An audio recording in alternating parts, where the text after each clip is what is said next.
পিচ্ছি cute love story, চকলেটের বন্ধুত্ব। একটা ছোট্ট গ্রামে ক্লাস 2তে পড়ে রাফি আর মাহি। দুজনেরই বয়স মাত্র 8।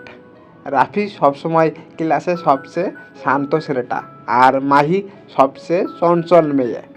মাহি সারাক্ষণ দৌড়াদৌড়ি করে, আর রাফি চুপচাপ বসে আঁকাআঁকি করে। ঘটনা শুরু হলো একদিন রিজে। মাহি তার বন্ধুদের সঙ্গে দৌড়াতে দৌড়াতে হঠাৎ রাফির ডেস্কের পাশে গিয়ে থামলো। তার চোখ পড়ল রাফির ব্যাগ থেকে উকি মারা একটি চকলেটের দিকে। চকলেট দেখলেই মাহি পাগল হয়ে যায়। সে চুমকি হেসে বলল, এই রাফি, ওই চকলেটটা আমাকে দিবি? রাফি একটু ভয়ে ভয়ে বলল, এটা আমার মা দিয়েছে। মাহি তার চোখ বড় বড় করে বলল, তাহলে তুই মাকে বলিস কাল আরও একটা দিন নিয়ে আসতে, এটা আমাকে দে। রাফি তার পছন্দের চকলেটটা কিছু না বলেই মাহির দিকে বাড়িয়ে দিল। মাহি খুশিতে চকলেটটা নিয়ে চলে গেল।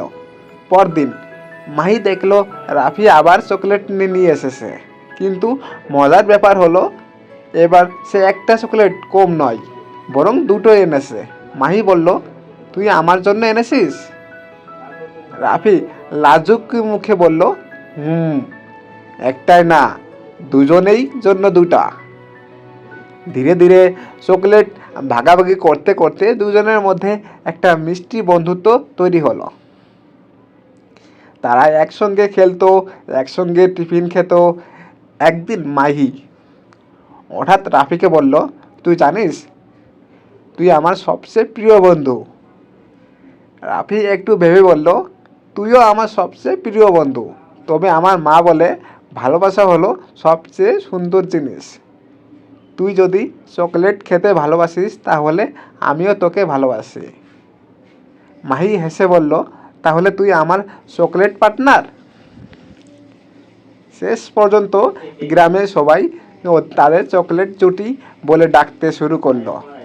রাফি আর মাহি বুঝে গিয়েছিল, ভালোবাসা মানে শুধু বড় বড় কথা নয়, ছোট ছোট জিনিসে ভাগাভাগি করা, যত্ন নেওয়া, আর একে অন্যকে খুশি করা। এটাই ছিল তাদের পিচ্ছি কিউট আর মিষ্টি লাভ স্টোরি। আপনাদের কাছে কেমন লেগেছে অবশ্যই কমেন্ট করে জানাবেন। এরকম ভিডিও পেতে আমাদের চ্যানেলটি সাবস্ক্রাইব করে পাশে থাকবেন। ধন্যবাদ।